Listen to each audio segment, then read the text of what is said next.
tem acionistas no Brasil, são mais de 1 milhão de acionistas. A Klabin, quando você pega o número dela em abril de 2022, ela tinha 250 mil acionistas. Agora ela tem mais de 600 mil acionistas. Mas o Banco do Brasil também foi outro papel que a gente sempre falou.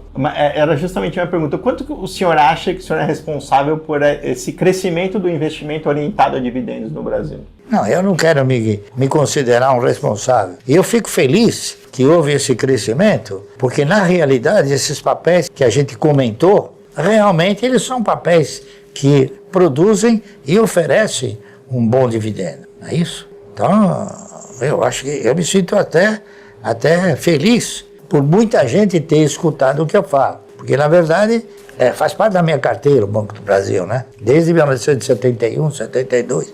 E se for possível ainda eu compro um pouco mais, mas é que não dá crise, o Banco do Brasil não tem crise. A gente fica torcendo, né, por alguma coisa, mas lamentavelmente ele está melhorando os dividendos, né, melhorando o lucro, então é isso aí. Outro aspecto que provavelmente o senhor ajudou muita gente, Márcio, foi avisando, né, as pessoas sobre ações de varejo, né? O senhor sempre foi uma voz muito, muito vocal, muito estridente contra essas ações, já falou aqui, enfim, um dia o Magazine Luiza vai quebrar. Não, veja bem, eu gostaria de esclarecer o seguinte: eu nunca fui nada contra essas ações, nem contra essas empresas. Quando me perguntaram o que eu achava do Magazine Luiza, foi porque o Magazine Luiza ela foi alvo de um crescimento inacreditável. Quer dizer, um crescimento talvez que potencializou o preço da ação até um determinado valor que ela ela não tinha condição de remunerar, porque eu interpreto o seguinte: uma ação ela vale aquilo que ela consegue remunerar, o resto é fantasia, tá entendendo? Fantasia. Então, naquele preço de mais de R$100, o Magazine Luiza não ia poder sustentar uma remuneração compatível com aquele preço.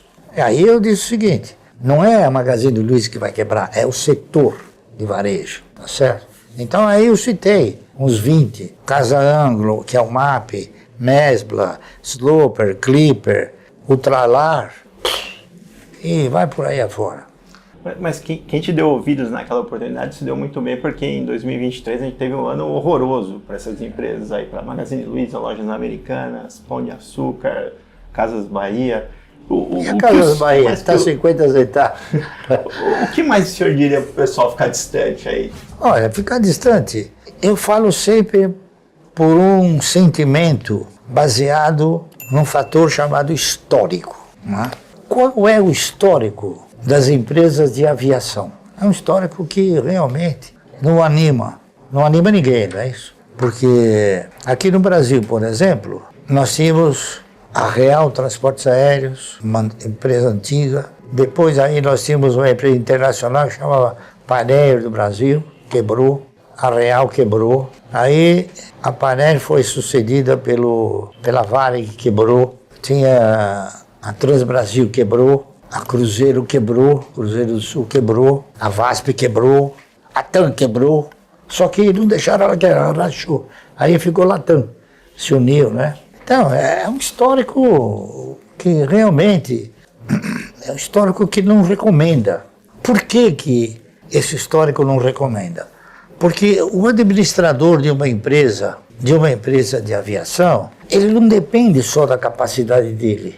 Ele depende muito, por exemplo, da ANAC. Hoje a ANAC, antes não era a ANAC. Então, você tinha um outro órgão aí que controlava também. Você tem o problema do combustível, você tem o problema do poder aquisitivo do cidadão. Tem uma série de problemas que eles estão diretamente ligados a isso. Então, eu achei que o setor de aviação é um setor que não inspira essa credibilidade de distribuir dividendos como as demais. Construtoras também, elas não inspiram essa, porque a construtora ela não tem patrimônio, ela não tem patrimônio fixo, não é que nem a Klabin, que tem um patrimônio fixo, que ele é Suzano, né? E aí, tudo aquilo que é passível, né, de um problema, eu fui exorcizando. Você quer ver uma outra coisa que não paga bom dividendo? São os shoppings, porque ficou muito caro Então, os shoppings pagam um dividendo pífio, tá certo? Que também é varejo, né? Então, construção, onde há turismo, então. Qual é o histórico das empresas de turismo? Todas elas quebraram. A maior que funcionou até pouco tempo atrás, na Inglaterra, quebrou também.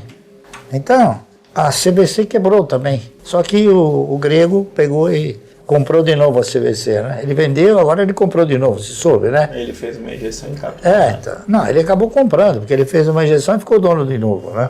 E é isso aí. Então, são empresas que não têm histórico para remunerar. Então, se você tem como certo que uma empresa vale por aquilo que ela remunera, se essas empresas não remuneram, é óbvio que eu não vou comprar. Tá entendendo? É óbvio que eu não vou comprar. Ô Barsi, vamos imaginar aqui que a gente vai voltar 60 anos no tempo, você ainda é um cara com 20 anos de idade e você não tem dinheiro. O que é a primeira coisa que você faria para começar a construir patrimônio? O que eu fiz? Eu pensei assim, o que o cidadão precisa fazer para se aposentar? Ele precisa contribuir com a Previdência durante 30 anos, né?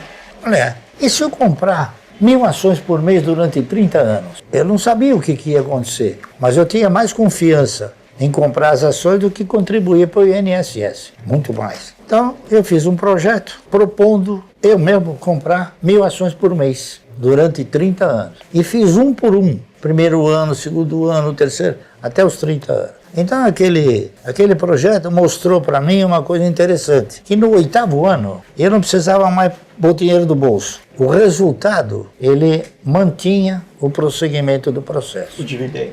O resultado, o dividendo. Então, eu fiz um trabalho, primeiro sobre uma empresa que eu fiquei sabendo depois que ela não ia durar 30 anos, né? Apesar de ser um setor perene. Aí fiz sobre o segundo papel, que era a CESP, Centrais Elétricas de São Paulo. Fiz esse trabalho sem nenhuma pretensão, fiz para mim. É uma coisa que eu faço até hoje. Eu não mudei nada, eu continuo fazendo. Só que eu fazia com R$1, hoje eu faço com mais de R$1, tá certo? Então, é isso aí. E para você não tem diferença nenhuma você com 100 mil, 1 milhão, 1 bilhão? A filosofia e o procedimento é tudo igual, nada muda. Mas você sabe o que aconteceu? Aconteceu um negócio interessante. Eu acho que para você ser fiel como eu sou, eu precisei ter alguns aprendizados. Então, por exemplo, eu quando era moço, eu queria ter uma Mercedes. Até que eu comprei a Mercedes. Quando eu comprei a Mercedes, eu falei, não, isso aqui não é... Ela te trazia tanta preocupação que acabou não sendo uma satisfação, um pesadelo. Ou e se quebrar isso, não sei o que lá. Porque eu morava num prédio... Eu morava num prédio aqui de frente ao Hospital Oswaldo Cruz, na rua João Julião. E os prédios antigos não tem sacada. A janela já... Olha, e tinha o filho de um médico, nossa, que ele era um terror de menino, ele devia ter uns 8 ou 9 anos. Ele fazia coisas do arco da velha, riscava carro, quebrava vidro. Falei, pô, eu com a Mercedes lá, falei, esse cara vai acabar, né? Então a Mercedes passou a ser um pesadelo. Então depois, acho que menos de um mês eu vendi a Mercedes. O camarada, capaz de fazer cada coisa, e o pai dele falava, eu não posso matar o garoto. Ele abria a janela, de frente para a rua, e urinava na rua. Um terror de menino, entendeu? Então eu peguei e acabei vendendo a Mercedes. E acabei me conscientizando. Então com isso eu fui educando o meu ego, fui administrando o meu ego, e hoje... eu domino meu ego, tá entendendo? Então, às vezes, o cidadão fala, pô, Barsi, você devia ser que nem um rei. Eu falei, mas pra quê? Eu não me visto para te agradar, eu me visto para mim, tá entendendo? Então, as pessoas querem que você seja como elas querem, não como você quer ser. Então, eu sou uma pessoa simples, tá entendendo? E tudo o que eu faço dentro dessa diretriz. As pessoas, o ego é uma coisa que afunda a pessoa. Eu acho, né? Então eu consegui, ao longo do tempo, ir administrando o ego e controlando o ego. Barsi, você sabe que da outra vez que a gente esteve aqui, a gente perguntou, Barsi, quanto que você gasta mais ou menos por mês consigo mesmo, né? Os seus próprios gastos. Aí você falou, mais ou menos uns 10 mil reais e tal. E a gente publicou aquilo, um monte de gente não acreditou. Eles falaram, não, é mentira, só com plano de saúde e condomínio ele deve gastar mais do que isso. Não, na época eu gastava isso mais ou menos uns 10, 12. Hoje eu gasto 20 e poucos mil, uns 25 mil. Você consegue gastar 25 mil? É que com 3 filhos eu consigo, mas... Será? Eu consigo, Mas você ganha 25 mil? Só escolinha de criança já é pesado. É pesado. Bom, mas eu não tenho criança. Metade disso aí, só escolinha de criança já dá metade disso aí. Isso aí eu acredito até. Mas eu não tenho que, sabe, o condomínio que eu pago é 4 mil reais. O IPVA, o IPTU, aliás, é mais uns 2 mil por mês. Eu como filé mignon, eu vou comer o quê? Né? Eu como o que é bom, né? Almoço em casa, janto em casa. Não, almoçar não almoço, janto em casa. De vez em quando eu vou no restaurante. Mas no restaurante também você não gasta $1 milhão, né? Você gasta uma coisa normal. Então, eu acho que uns 25 pau eu gasto por mês. É isso aí. Ô, Márcio, uma vez você falou que... Mas é verdade isso aí, não é mentira, não. Não, eu acredito. É verdade, porque veja bem, o que você gasta? Combustível, né? E eu estou gastando agora, porque há pouco tempo atrás eu vinha de metrô. Eu tive uma vez um cidadão, parceiro da Unipar, ele tinha um Porsche, né? Aí ele chegou para mim e falou, porra, Marcê, você vem de metrô? Eu falei, eu venho. Por quê? Porra, de metrô? Eu falei, deixa eu falar uma coisa para você que acho que você não sabe. O metrô é o transporte mais rápido que tem, porque não tem farol, não tem nada, né? É limpo, é prático. E é mais importante, é de graça. Eu venho de metrô mais de 20 anos, mas eu não sou um cara que gasto por impulso. Se você soubesse quantas vezes o cara tentaram me vender coisa por impulso, eu falava, olha, você acha que é um grande negócio? Eu vou estudar. Não, mas eu vou estudar. Eu não faço nada se não estudar, por impulso. Então eu estudava e falava, pô, isso é um péssimo negócio. Então muitas pessoas já me propuseram negócios, né? Ou você não quer ser meu sócio? Não, não quero. Pô, Márcio, mas eu tenho um bom negócio. É bom negócio? Me diga uma coisa, me dá mais de 100 mil por dia? Não, então não é um bom negócio para mim. Para você é, mas para mim não é. Entendeu? Então o ego fala mais alto. É isso aí. É o que eu posso falar para todo mundo. Tomara que todos sigam a trajetória que eu segui e possam futuramente falar o que eu estou falando agora. É o que eu gostaria que todos fizessem. O senhor costuma dizer assim que qualquer um pode alcançar os resultados que o senhor alcançou se seguir o mesmo caminho que o senhor seguiu. Mas por que ele não conseguiria? E por que tem tão poucos Barças no Brasil? Bom, porque talvez eles não tenham o mesmo sentimento que eu tenho. Talvez eles não tenham a mesma preocupação em aprender como eu tive a preocupação em aprender. Tá entendendo? Talvez eles sejam daqueles que sejam patrocinators, que nem falava o Warren Buffett, né? O que é um patrocinator? Ele pega $500 mil e deposita na conta da Porsche. Eu prefiro que esteja na minha conta. Tá entendendo? Você não tem o Porsche, mas também ela não tem meus 500 mil. E por quê? Porque não é a minha prioridade. E se você hoje chegar e falar, Barça, tem esse negócio aqui que é tá de graça. Eu não quero. Tá entendendo? Por quê? Porque não é a minha prioridade. Então, o que eu fui sentimentalizando na minha vida, eu fui respeitando como um aprendizado. E esse aprendizado eu pratico, respeito, tá certo? E vou vivendo a vida, assim. E com isso eu estou com 85 anos já. Barça, o senhor uma vez falou assim que não se considerava rico porque o senhor ainda não conquistou tudo que o senhor queria. E rico é o cara que já conquistou tudo que quer. Não, é porque cada um de nós tem um conceito de riqueza. Por exemplo, então, qual é o seu conceito de riqueza? O meu conceito de riqueza é poder fazer só o que você ama e quer fazer e não fazer nada porque precisa ou para os outros. O meu conceito de riqueza é o seguinte: rico é aquele que se contenta com o que tem. Eu sou pobre. Por quê? Porque se eu me contentasse com o que eu tinha, eu não chegaria onde cheguei. E se eu não continuar desenvolvendo a mesma prática, eu não vou chegar, não sei onde eu vou chegar. Mas com certeza eu vou chegar mais longe. E tem um número que faria você ficar contente com o que tem?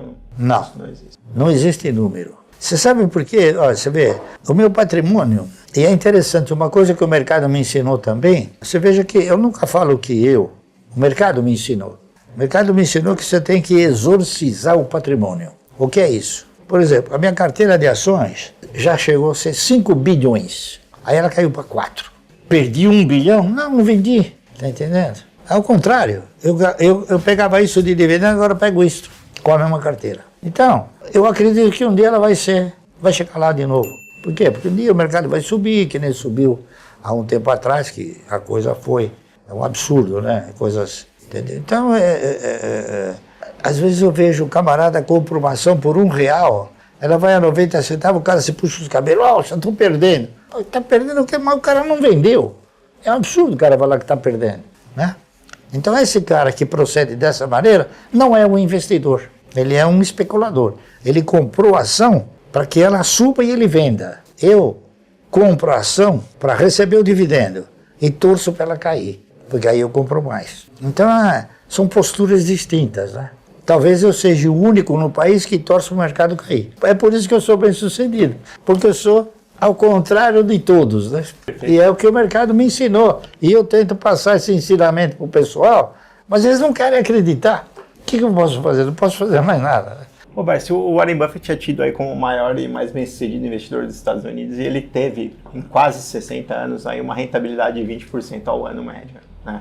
O senhor tem ideia de quanto a sua carteira, os seus investimentos renderam aí ao longo desses 55 anos aí que você investiu? Olha, deve ter rendido aproximadamente isso, ou talvez até um pouco mais. Só que tem uma diferença entre o Warren Buffett e eu. Nós somos dois empreendedores, mas ele, a Yorkshire, Berkshire, né? Berkshire, não é dele só, é um fundo e tem de terceiros. O meu é meu, não tem ninguém, você está entendendo?